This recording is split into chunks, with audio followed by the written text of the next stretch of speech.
Yo, what's up, everybody? I'm just waiting for some people to get on here. Alright, I got the URL. I wonder if you can actually get the URL ahead of time. Just posting this to people.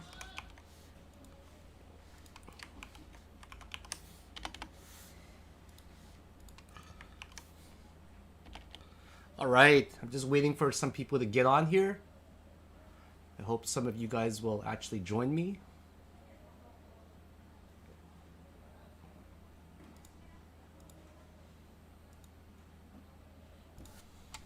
Hello guys, thanks for joining. Ellie, you want to come say hi to the camera while we wait? Okay.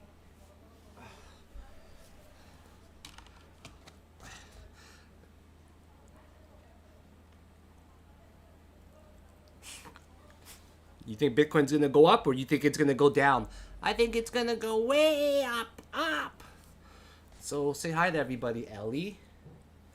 Ellie is 7 months old now. She's a toy poodle. Very, very, very small and cute. We also got another cat named Coco. She's a munchkin cat. Just got her a while ago. I didn't know that cats could actually be that expensive. But hey, when your fiance wants a cat, you gotta get her a cat.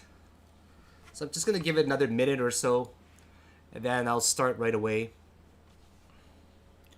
Ellie was named after Elliott wave theory. She's really cute.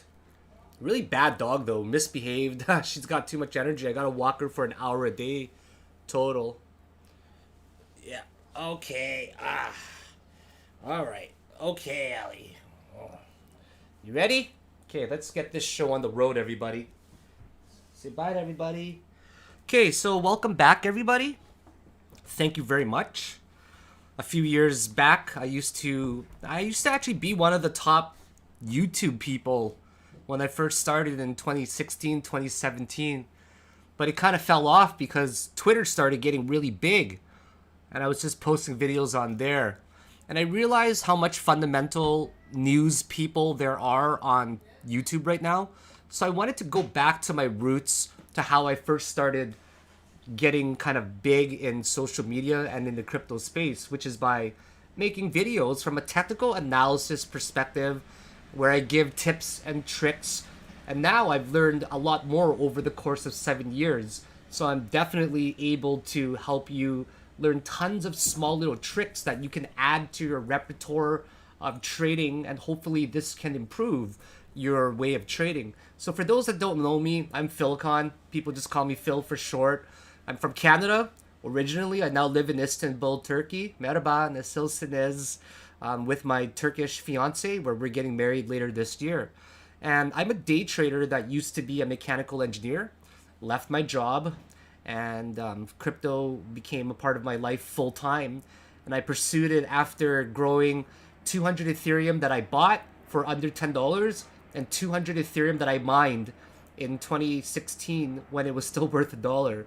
So I grew that 400 Ethereum to $150,000, and then that $150,000 when it was sold at 350, I ended up accumulating EOS, IOTA, Omizi Go, and also XRP, which I rode during the massive bull rallies. Mainly XRP and Omizi Go rallied extreme amounts, and I grew that 150K to over 7 figures in 1 year.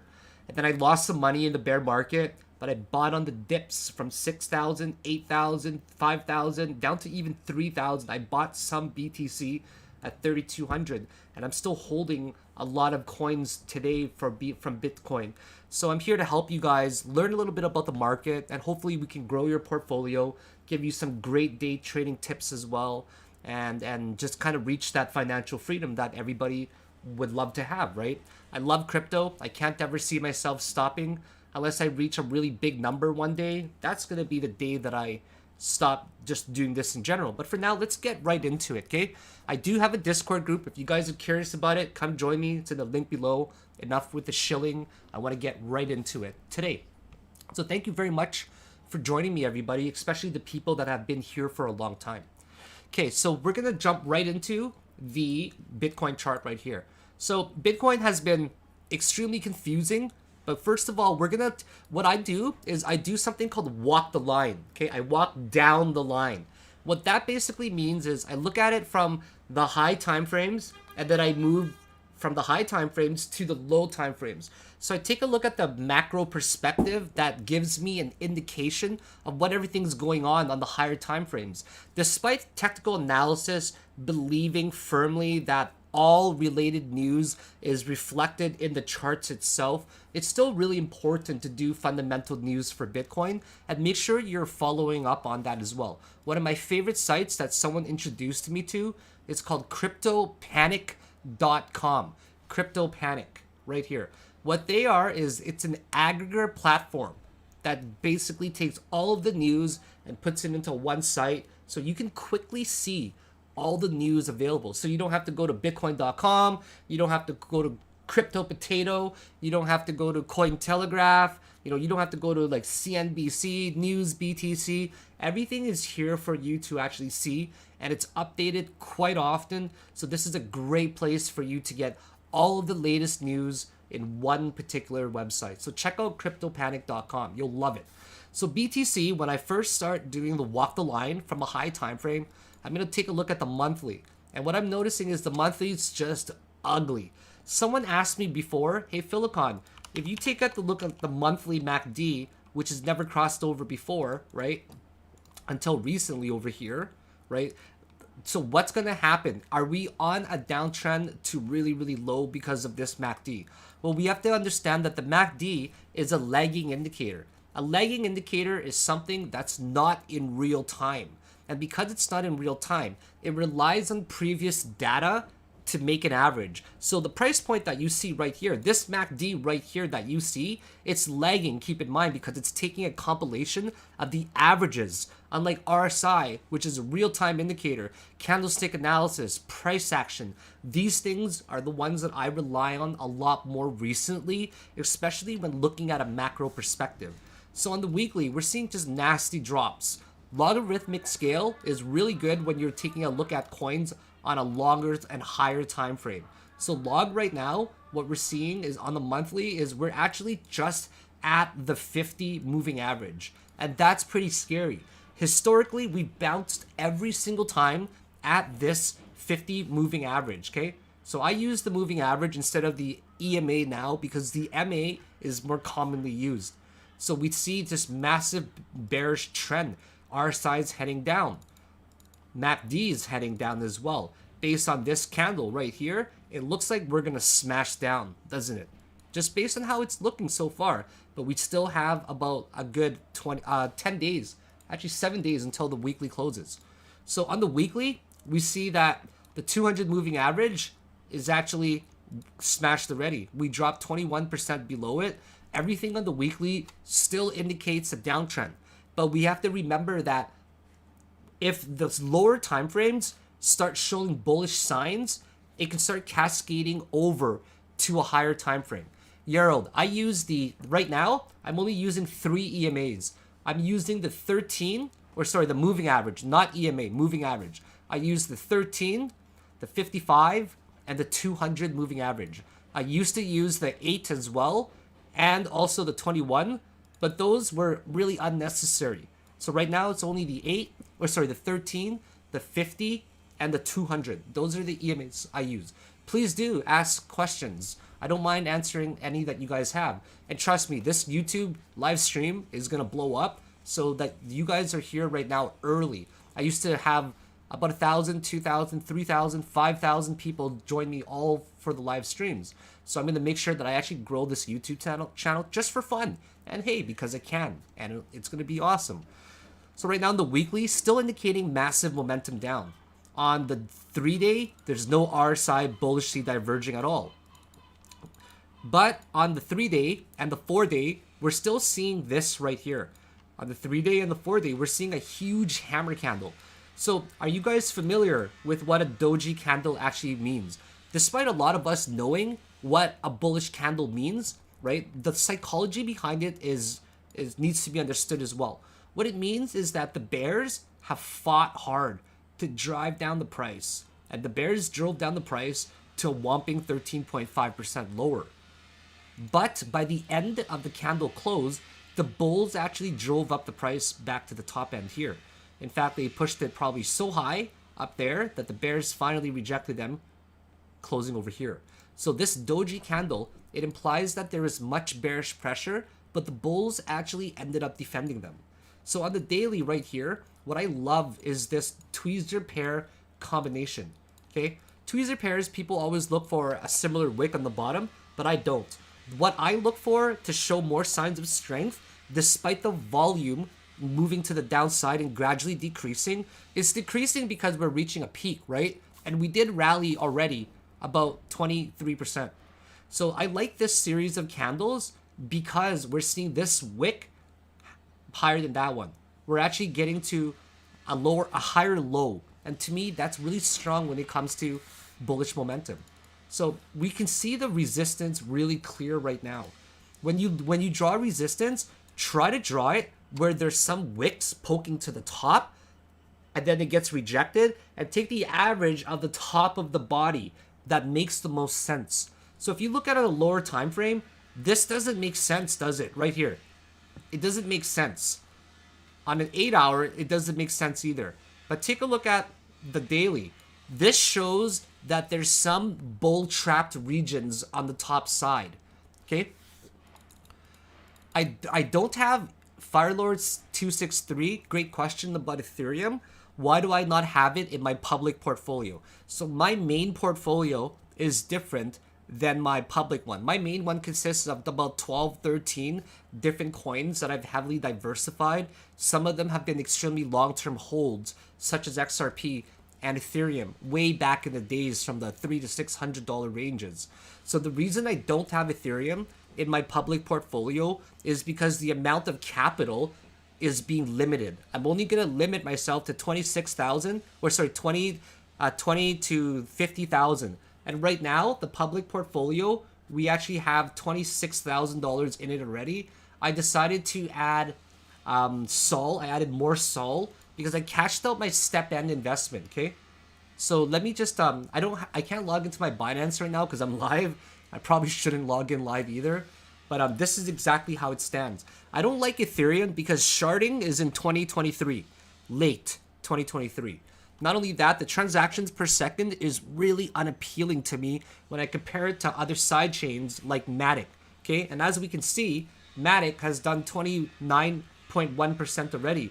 From my $4,900 investment, I actually grew it to $6,300 already. Right, so it's a side chain. Not only that, 20% of Ethereum's major companies that were on their chain, they actually moved off to Matic or to other chains because of these slow and expensive transaction times. So if I wanted to send you one Ethereum on the ERC20 chain, it's going to cost me $15 to send it. I don't want to spend $15 just to send, say, $20 or $100. Ethereum is really expensive and it's really slow. So if I only had $50,000 to put into my portfolio, it makes more sense for me to diversify coins that have a much higher potential return in 2022 and early 2023. And Ethereum, unfortunately, doesn't even rank my top 10 coins.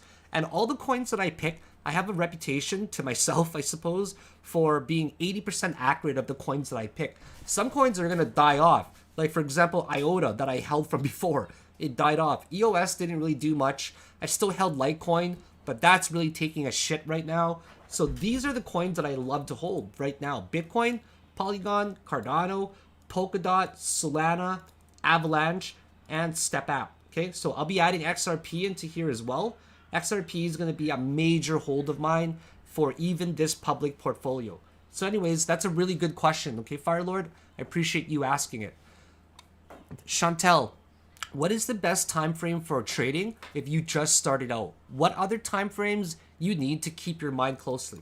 So let's talk about time frames, okay? Time frames is not some one particular time frame that you look at exclusively. A time frame should be seen as, for example, a story, but different pages in the book that tell you different things. Imagine the time frame if you're on the monthly where you're standing really far out in space and you can see, for example, the entire galaxies, all of them. But if you zoom in to a lower time frame, like the daily or the weekly, maybe now you're actually in a solar system and you can zoom in more to what's going on in this solar system. Let's say you now went down to like you know, the 1 hour, the 4 hour chart. You can now look at only Earth, right? Only Earth and nowhere else around you. If you want to look at higher time frames or see more of the galaxies or the space, you got to zoom out further on higher time frames.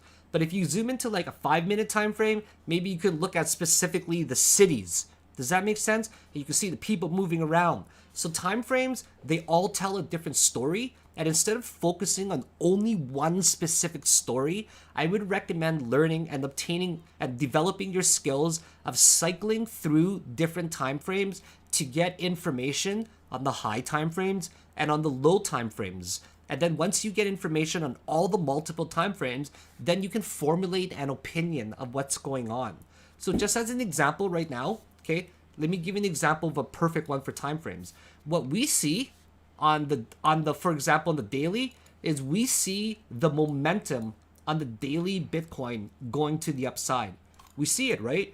The MACD is steadily going up. Hey, good morning, Zafir. How's it going, my man? You're up already? It's like, isn't it like 4 o'clock, 5 o'clock your time? ZD? He's the moderator in the group, if you guys don't know. He's an awesome guy. He just had a little cute baby girl. So this right here is showing the momentum on the daily going up, right? You see it, you see the RSI actually bullishly diverging. Here's a low, here's a higher low. So because on the higher time frame, the daily is showing signs of it going to the upside, maybe on the lower time frames it's showing neutral as fuck, right? You see on the lower time frames though that, hey, it's neutral, right? It's between 35 and 65 RSI. MACD is near the T line. Okay, if MACD is on the T line, which is near the 0 line there, it might indicate not doing too much right now. Okay, so if you take a look at the daily, it's indicating that Bitcoin's on the momentum to go to the upside. But there's a big but, right? Just because the higher time frames indicates that it's going to the upside, we also have to consider the fact that the lower time frames, if they start getting bearish, it can actually start cascading over to the higher time frames. So if the 30 minutes say showing bearish, then all of a sudden it reaches to the 1 hour showing bearish and the 4 hour, and then as it cascades over to higher time frames, it can show the degree of the bearishness or the bullishness. Does that make sense? I hope that helped you a little bit. So that was a really, really good question, Chantal. Chantal, are you French? Do you speak French? I'm just wondering. Est-ce que vous parlez le français? J'oublie tout mon français, mais je vais étudier pour mes amis. I forgot all my French actually. I'm not really good at it anymore. So right now Bitcoin, okay, the 0.5 Fibonacci retracement right here. Let's get to that. So whenever a coin rallies, okay, anytime a coin drops, okay, we see that anytime a coin makes a 5-wave down, which Bitcoin has actually made, okay, if it makes 5 waves, it's likely to retrace an amount of the entire structure, okay? So then a breakout happens. And then the dip always happens, which we saw. Let's just pretend that I move all this over now. So a dip happens, okay? A break happens, and then a dip happens. And then this dip is usually a Fibonacci retracement amount combined with a relevant support. And then it has a tendency to want to break up again. Whether it is a third wave or whether it's a C wave, they're the same type of structures. Let me just give you a really clear example.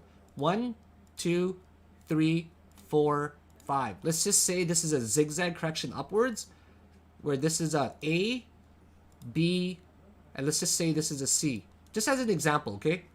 This structure here, A, B, C, and also 1, 2, 3 is a similar structure. So because they're similar structures, and right now, Bitcoin has actually reached a 0.5 Fibonacci correction level, we've got to ask ourselves, is the rally going to begin? And will we actually start to get a newer high? Right now, this is in a range that's a no trade zone for me at all. Okay? Hands-free trading, it's difficult, but like any other difficult skill, it takes time to be fluent at it and proficient at it. But I think that with enough time and effort and back testing and lots of trial and error, all of these skills are only going to add to your repertoire and skills of trading. So don't be discouraged, just take it slow, and definitely ask me anytime if you have any questions. I'm really happy to help you. So right now, this is in a no trade zone. It's in a no trade zone, and a lot of people know that right now. That's why Bitcoin's doing shit all right now. But coins like Bell, Storage, ADA, Waves, SNX, LIP, they're just on fire right now. So right now, what I can summarize for Bitcoin is we've retraced 0.5 Fibonacci. Are we going to rally to the upside now? And now set your alert with me. Set your alert, right click anywhere, go to add alert, go to greater than, go to every time. You want to go greater than because in case you're not in the room, if you go to crossing, you're going to miss it most likely. So it's better you go to greater than. Okay, so it's going to keep ticking and reminding you every minute. Choose a sound that you know that you like. I like the calling sound. Okay, this one right here. I love that sound the most. I've been using it for 7 years. Click on create. Okay, I got to go back to my non-log scale. Okay, so now put an alert here. You can drag your alert up and down once you created it. Set an alert for close to there, so this way you'll know. Also, set an alert for if it breaks below. This way, you're going to be brought to the attention of these coins or this alert. So now I've defined the range. If Bitcoin makes another low, then I've got to reevaluate it again. If Bitcoin breaks this high, then I know that alts are most likely going to rally with it. And now I can formulate a new opinion and prediction and analysis for Bitcoin. But for now, as it stands, it's going to break this low or it's going to break that high after it reached the 0.5 Fibonacci retracement. So let's give this time and then just wait to see what happens. Okay, now let's move on. I'm going to show you guys how I made $4,200 yesterday, scalping 4 trades, 1 on Waves and 3 on LIP. And this is one of my most powerful strategies, and I really hope that you guys remember it, okay? So I'm going to show you, first of all, Waves.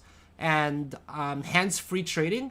I know that you said you're not a big fan of Elliott wave theory or it's too difficult, but this is how I was able to catch a Waves trade with the entire Discord group, actually. Everybody in the Discord group was trading it, and they asked me why I took my profits so early at 6.6 right here. I told them because I wanted to have breakfast, and Uraz said that breakfast was finished. Okay, so this is a high for Waves, right? I don't know if it was a relevant high or anything, but it doesn't look like it, right? Nothing really substantial, like in terms of price-wise. So we'll ignore that. So right here, Waves made a parabolic move going to the upside. This whole section here, I call it the fuck it section. Because rally's attempt, they fail. Rally's attempt, they fail. Always factor in the third wave as the first one that actually breaks out from somewhere, okay? So right here was the breakout. Everybody probably missed it. Heck, I missed it. It could be seen as a horizontal one like that. Okay? It could be seen as a sloped one. Either way, this particular high, I would say, started the wave. Okay? So that started the first wave. And in hindsight, you can count it easily now. Though I didn't trade any of this, guys. I didn't trade any of this from the 21st. I missed it. But I still made really good money yesterday on this. So after the first wave happened, second drop. Third wave happened, and I said to myself, shit, that's probably a third wave because it's just too big, right? And it didn't look like a fifth wave extension type because the first wave couldn't be counted. So I took my Fibonacci extension. I said, hey, this is greater than 1 to 1. So it must be a third wave. So after that wave happened, I'm like, crap, I missed my shorting opportunity. But the reason why I knew this was a third wave, guys, listen to this tip. The reason I knew it was a third wave is because this formation right here never occurs in the fifth wave. Never. You will never see channeling in the fifth wave. It just doesn't happen. It happens usually only in the third wave from everything that I've seen, okay? You can see it on a fifth subwave perhaps, right? a fifth subwave in the first wave. You can see it in the fifth subwave in the third wave, but you'll never see it as a fifth wave alone in the bigger degree. Does that make sense? Okay, so now that that happened, I said to myself, fuck yeah, this is a great trade to take, right? I actually remember taking this short trade the day before that, on the 21st. So that was nice, but I didn't make that much on it, okay? So now that it drops, this started to happen right here, okay? This trend line started to happen. And that was where I started to really make note of it as it gets higher. Because I said to myself, hey, this is an ascending triangle, right? Does it look like one? Higher, high, high, high, higher, low, higher, low, higher, low, higher, low, higher, low. So this is the part that's really important to understand. That ascending triangles, they don't always break to the upside. They can actually break to the downside often. And they usually break to the downside more often than breaking up when you see this formation in the fifth wave. So you have to have an understanding that the first wave happened, second corrected, third wave happened, fourth wave came down, and then the fifth wave, whenever you see it sloping like this, okay, after the third wave, whenever you see it sloping like that, assume it's a fifth wave. So make sure that you're watching for this break. If you're quick enough, you can catch that break.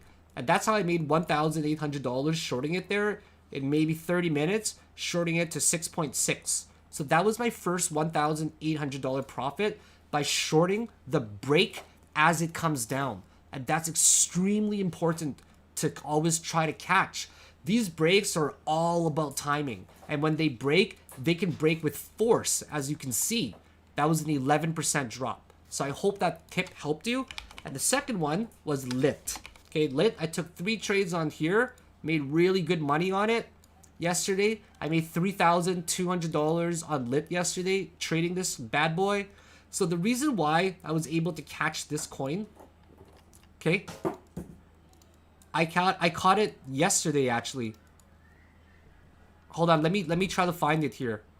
I'm trying to find the because it was yesterday night. That's right, over here. Okay, on the 5-minute. Oh yeah, right here. This is how I traded it. Because we're so far in time now. There we go. So that right there, that's the place that I shorted it. Okay? I shorted it because I automatically assumed I counted wrong. I'm going to admit that right now with hindsight. It was probably wrong. Okay? So the way that I counted it was like this. I counted it somewhere like a 1, a 2, 1, 2, 3, 4, 5. 3, 4, and I thought that that was extended to make a fifth, okay? So because it was the perfect count, literally, I had no choice but to count it like that. 1, 2, 3, 4, 5, right? But 1, 2, 3, 4, 5. So the first trade I took was right at the top. After all 5 waves formed, I literally shorted it at the very, very top. Of course, you're going to short it when all 5 waves are counted, especially when they broke down like that. 1, 2, 3, kind of like a 4 and a choppy 5. So I literally caught it at the top over here. And then my target, whenever you short something, go for the previous low.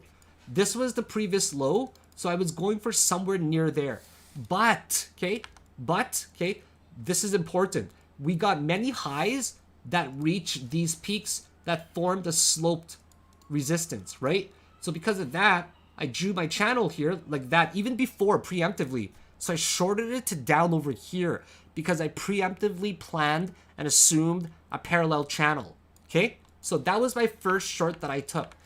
Takes a little bit of planning. Trades are not easy, guys. You have to plan them. You have to have foresight, and you got to have a strategy and a target, and especially a stop loss before you enter them.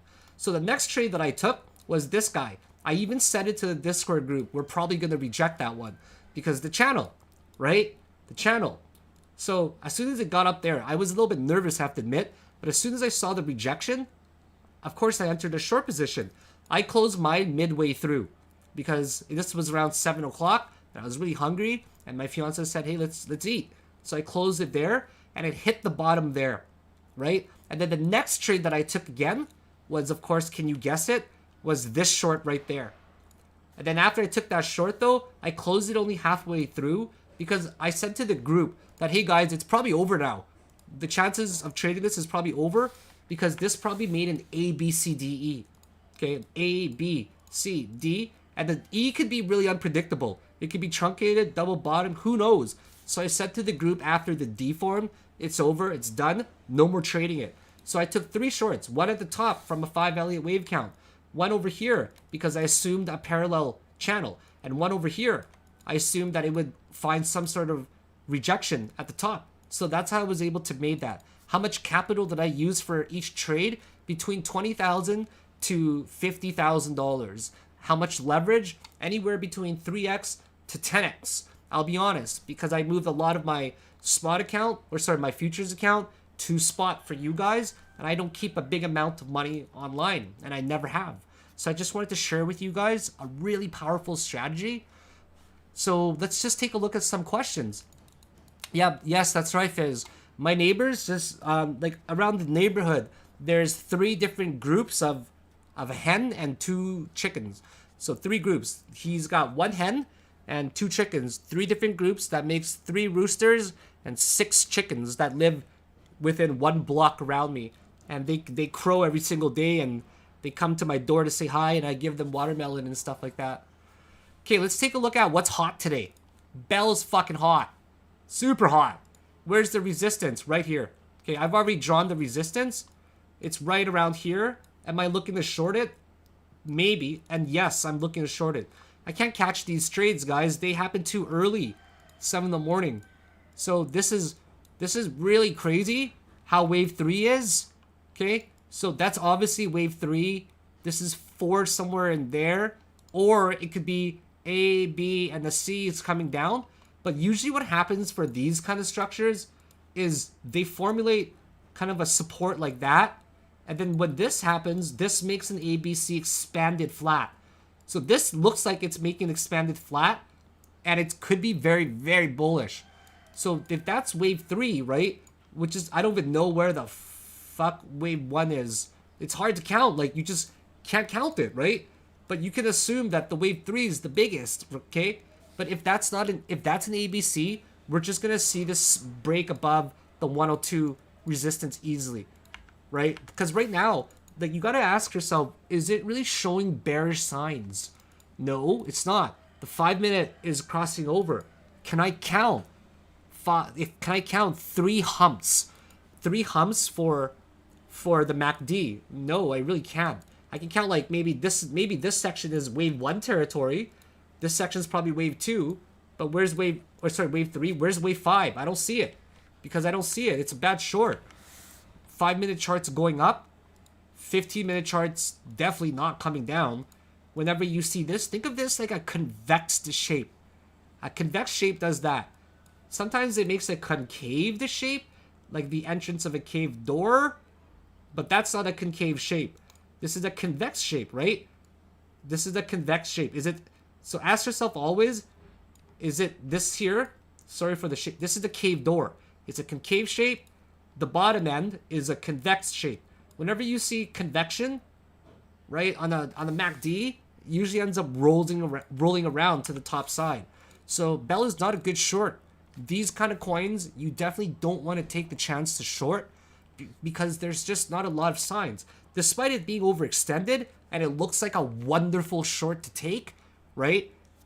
And, you know, hey, it's overextended. Hey, our size, like in, you know, it's like in the 90 ranges already. It's still a shitty coin to trade, to short, because there's no single signs of bearish divergence. And because of that, hate to say it, but you missed our opportunity already. So a huge resistance is definitely and probably in this range where we're kind of at now, between the 99 and the 105 range, the top of that wick. That one's relevant because it rallied 20% prior in June the 13th.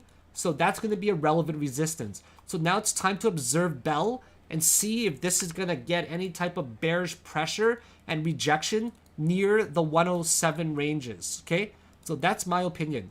And then of course there's storage right now. Storage, I missed its rally. Look, like I mentioned yesterday, daily candle close is where everything happens. This was right at 3 in the morning. It rallied. Okay, for ADA as well. Look at this rally, 3 in the morning. I'm not up during those times. Look at Rune, 3 in the morning, right? Look at MKN, 3 in the morning. All of these coins, they move at 3 in the morning. Bitcoin ends up finding a support here at 3 in the morning. So it's really shitty to be trading in European time because I'm never awake for 3 in the morning. My fiance wants me to sleep more at a regular time with her, but sometimes I'm just on my phone all night. And she has no idea. I'm just joking. Actually, not joking. But I'm serious about trying to maintain a regular schedule now, right? So 3 in the morning is where you miss everything. So anyways, my point is like right now, all these coins have rallied already and they've corrected. Do you see what I mean? Like ADA's still on it a little bit, but I just don't see these potentials right now. So yeah, Robert, I see it very, very hot too. So I hope that answered your question for Bell. I'm not interested in Atom. I'm holding that long term, to be honest. Like in my other portfolio, you know, I like the project in general. It's got some potential for major long-term plays. But right now, it's just not a big coin of mine to be looking at, right? And to be honest, like any other technical analysis, like any other coin, it's like the same as every other coin right now almost. It's either just moved as much or not moved as much, you know? So it's really choppy right now. Like the daily chart, like everything is on the same path where the daily is pretty much going to the upside now. But Atom has got a good momentum going up, I have to admit. Really good. On the 2-day, on the 4-day, got a pretty decent hammer candle, not like major. This is a pretty good combination the past 6 days. A doji there, right? And also a hammer. So Atom is looking pretty good. The 3 days crossing up, seems like it's got momentum. On a higher time frame, if there's momentum on like on a 2-day, a 3-day, a 4-day, you definitely don't want to be swing trading it and shorting it, right? You can swing and maybe long it. It's a much better option. But in terms of shorting it to hold for a few days, probably don't want to do that when there's so much momentum going to the upside there. Hey Phil, what do you think about trading harmonic patterns? Hey Fetty, I absolutely hate harmonic patterns. The reason why I hate them is because, you know, it's like you gotta measure everything. You gotta measure like 5 different ones, and the hard part is like figuring out where to measure shit from. And by the time you're drawing all these lines on the chart and actually getting it right, because it's got to match up to the right fib levels, you can't use that shit to day trade. When a coin's moving 30, 40, 50%, the last thing you want to do is waste time on a stupid harmonic pattern that may never even come to fruition, because you're going to be wasting a ridiculous amount of time just trying to figure it out. The best way to day trade, in my opinion, is RSI, MACD, price action, fib, and just watching it in real time, right? RSI is definitely one of my favorites here. So I hate harmonic patterns. You guys hear that? You guys hear that rooster? You hear that rooster? He's right outside my window right now. He's got 2 chicks. Not 1, but 2 chicks. That rooster, man, I'm telling you, he knows how to live life with 2 women. Not just 1, but 2. Like, damn, he knows how to live life. Hey, D Shizzle, how much of your trading is gut feeling? My gut feeling tells me a lot, actually. I do listen to my gut quite a bit when I but only for bad things, okay? Never for good things. For good things, I always make decisions based off of information and data. Never instincts, okay? Oh, sorry, never really instinct. It's always a formulated and highly educated guess. But when it comes to gut, when it comes to things like, oh man, maybe I should back out of this trade. It's just not doing what I wanted to do right now, this moment. I don't got a good feeling about this. Yeah, then I'm definitely gonna listen to my gut when I've got a feeling. It's more like a spidey sense about something that's bad. Man, that rooster, he keeps doing that. He knows how to live life. I'm telling you, he's got 2 chicks, not 1. Damn.